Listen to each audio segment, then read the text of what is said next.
Hello! Hi అండి. Welcome to Gautam vlogs. ఇంక మన భీమవరం మావుళ్ళమ్మ వారిని శాకంబరి అవతారంలో ఒక్కసారి దర్శించుకోండి. ఇంకా గురు పౌర్ణమి కదండీ! గురువు ఆశీస్సులు కూడా ఒక్కసారి తీసుకుందాము. ఇంకా ఈరోజు వంటయితే వేడిగా రైసు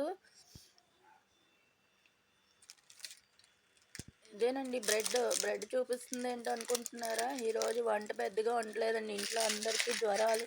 ఇంకా బ్రెడ్డే తింటున్నారు. ఇంకా ఇది పప్పులుసండి. సాంబార్ కాదు, ఇదివరకు పప్పులుసు అనేవారు కదా, అది పప్పుచారు. ఇంక ఇదేనండి. ఇంక అంతగా ఏమీ వండలేదు ఇంట్లో. అందరికీ, పిల్లలకి, పెద్దలకి అందరికీ జ్వరాలే వచ్చినాయి. ఇంకా బీట్రూట్ చట్నీ అండి ఇది. బీట్రూట్ పచ్చడి. రోటి పచ్చడి స్టైల్లో చేసుకున్నాము.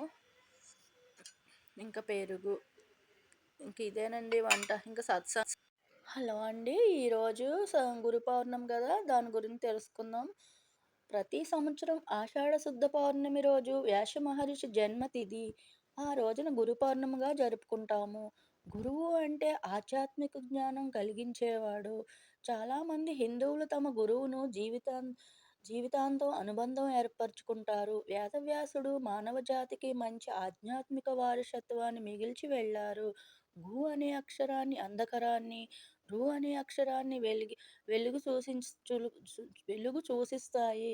వేదవ్యాసుడు పూర్వనామం కృష్ణద్వైపాయనుడు. వేదకాలపు సంస్కృతికి 4 వేదాల్లో ఆయన సంకల్పం చేసిన తరువాత ఆయన్ని వేదవ్యాసుడిగా పిలవడం జరిగింది.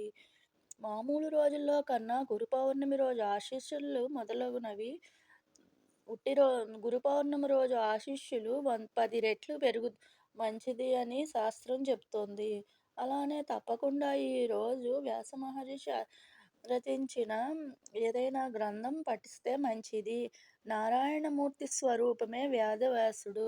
బుద్ధుడు, గౌతముడు, ఇలా రమణ మహర్షి, ఇంకా చాలామంది గురువులు ఇలా ఎన్నెన్నో మనకి జ్ఞానాన్ని నేర్పించి వెళ్ళారు. వాళ్ళందరినీ ఒక్కసారి మనసారా తలుచుకుంటూ వారందరి ఆశీస్సులు తీసుకుందాము. గురు పౌర్ణమి శుభాకాంక్షలు. స్వస్తి.